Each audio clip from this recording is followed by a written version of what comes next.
Arrogant cops slap the wrong black man next day.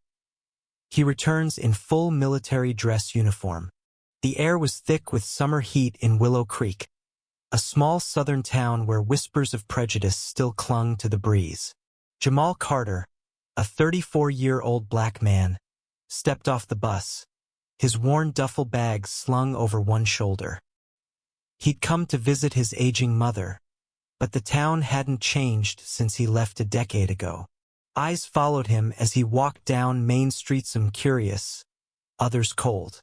Jamal kept his head high, his stride steady, but inside he braced for trouble. Came faster than he expected. Outside the corner store, two cops, Officers Brandt and Colby, leaned against their patrol car, their laughter cutting through the evening hum. Brandt, the older of the pair, spotted Jamal first. "Hey, you," he barked, his voice laced with contempt. "What's in the bag?" Jamal stopped, his jaw tightening. "Just clothes, sir," he said, keeping his tone even.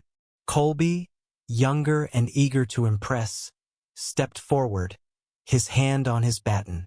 "Don't get smart. Open it. Now." The street grew quiet. Passers-by slowed, phones slipping out to record. Jamal unzipped the bag, revealing neatly folded shirts and a pair of boots. Brandt smirked. "Looks like trouble to me." Before Jamal could respond, Colby's hand cracked across his face, the slap echoing like a gunshot. The crowd gasped. Jamal staggered but didn't fall, his eyes blazing. "You don't know who you're messing with," he said, voice low but steady. Brandt laughed.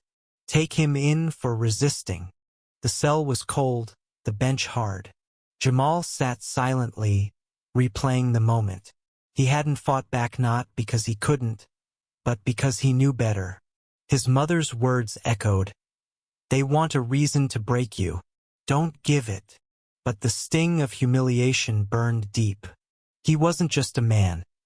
He was a decorated army officer, a major who'd served 2 tours overseas. Yet here, in his hometown, he was just another black face to be slapped down. Morning came, and with it, release. "You're lucky we're letting you go," Colby sneered as Jamal walked out. Brandt added, "Stay out of trouble, boy." Jamal said nothing, but his eyes held a promise. He returned to his mother's house, where she fussed over the bruise on his cheek. "You don't have to do this, son," she said, her voice trembling. Jamal kissed her forehead. "Yes, I do." The next day, Willow Creek buzzed with anticipation. Word had spread about the incident, and the street outside the police station was packed. Phones were ready, whispers electric. Then, from the corner, Jamal appeared. He wasn't in jeans and a hoodie now.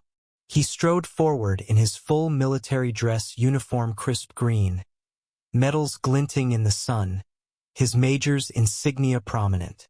The crowd parted, murmurs rising. Brandt and Colby, standing by their car, froze. Their smirks vanished. Jamal stopped 10 feet from them, his gaze unflinching. "You thought you could break me," he said, his voice carrying across the street. "But you don't know my story." He gestured to his uniform. "This is who I am. Major Jamal Carter, United States Army. I faced worse than you in war zones. You don't scare me." The crowd erupted in cheers, but Jamal raised a hand for silence. "This isn't just about me. It's about every black person you've humiliated, every life you've dismissed." Then came the twist. From the crowd, an older white woman pushed forward, her face lined with shame. Mrs. Ellis, the town's revered librarian, held up a trembling hand.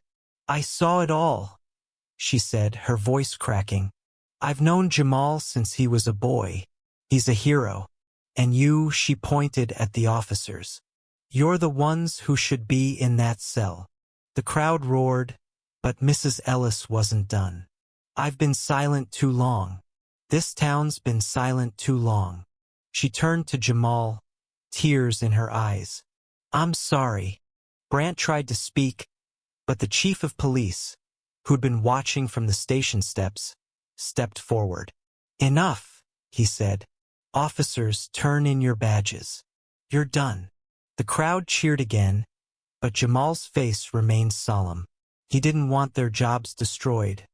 He wanted change. He turned to the onlookers. "This uniform doesn't make me more human than anyone else. We all bleed the same. It's time this town sees that." Days later, Willow Creek was different. The officers were suspended, pending an investigation, and the town council announced a community forum on racial bias. Jamal spoke there, not in uniform but as a son of the town, sharing stories of service and struggle. Mrs. Ellis joined him, organizing book drives on Black history. Slowly, conversations began awkward, painful but real. Jamal left a week later, his mother's house a promise. He wasn't proud of his bruise or the viral video. He was proud of it, his town. As he boarded the bus, a young black girl waved, her eyes bright. "Thank you, Major," she said. Jamal smiled, knowing one fight didn't end the war, but it lit a spark. The story of Willow Creek spread, sparking debates online and in homes.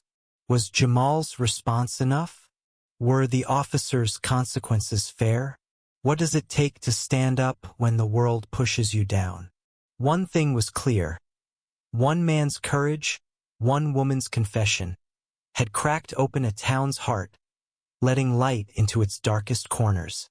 What do you think was right or wrong in this story? Share your perspective on justice, community, or change.